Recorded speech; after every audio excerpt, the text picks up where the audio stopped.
अर्जुन और ज्योति कहाँ गायब हो गए? हर चांद की 14वीं की रात को पहाड़ी से आती उस हल्की हंसी और गीत की धुन से लोग समझ तो गए थे कि उनकी रानी, उनकी ज्योति अब भी कहीं न कहीं है। लेकिन कहां और क्यों, यह कोई नहीं जानता था। उस रात गांव में एक और हलचल मची। अर्जुन के छोटे भाई करण ने ठान लिया कि आज वो अपने भाई का राज जानकर ही लौटेगा। करण भी उसी रहस्यमयी छोटी की तरफ बढ़ गया जहां आखिरी बार अर्जुन और ज्योति को देखा गया था। उसके कदमों में जरा भी हिचक नहीं थी। वो किसी तरह की चुप्पी से डरता नहीं था। रात का तीसरा पहर। करण छोटी पर पहुंच चुका था। आसपास वही सन्नाटा, वही ठंडी हवाओं का स्पर्श। उसके सामने वही दर्पण उसकी आंखों के सामने चमकने लगा, जैसे कि वो करण का ही इंतजार कर रहा हो। करण के अंदर हिम्मत की आग जल रही थी। उसने बिना सोचे समझे दर्पण को छुआ। अचानक दर्पण से एक तेज रोशनी निकली और करण को अपने अंदर खींच लिया। दर्पण के अंदर की दुनिया। करण ने खुद को एक अजीब सी जगह पर पाया। चारों ओर कोई पहाड़ी नहीं थी, बल्कि ये एक पुरानी विशाल महल जैसी जगह थी जहां दीवारों पर रहस्यमयी चित्र बने हुए थे। दीवारों पर अजीब से शब्द लिखे हुए थे जो करण की समझ से बाहर थे।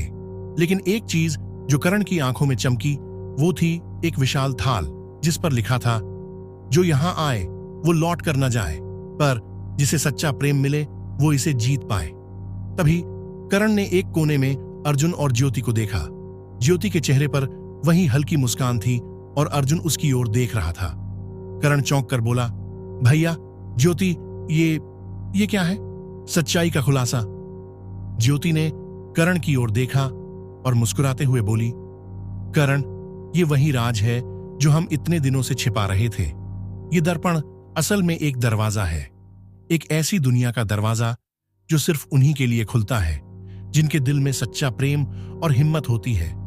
इस दुनिया में आते ही हम वही बन जाते हैं जो हम वास्तव में हैं, अपने भीतर की चमकते राज के राजा और रानी।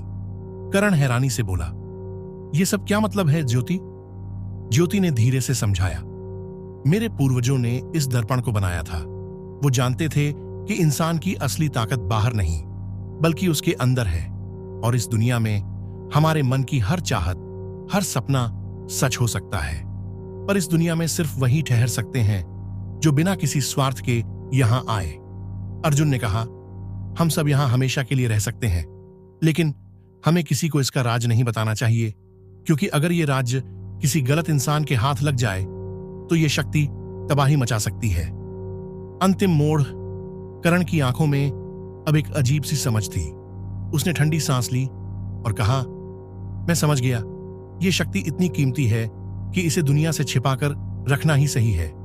पर क्या मैं भी यहां रह सकता हूं? ज्योति ने मुस्कुराते हुए कहा, तुम यहां रह सकते हो करण, लेकिन याद रखना, यहां केवल प्यार और विश्वास ही काम आता है। यहां से बाहर जाने का एक ही रास्ता है, सच्चाई को अपने साथ रखना और झूठ को छोड़ देना। अगर तुम सच के साथ हो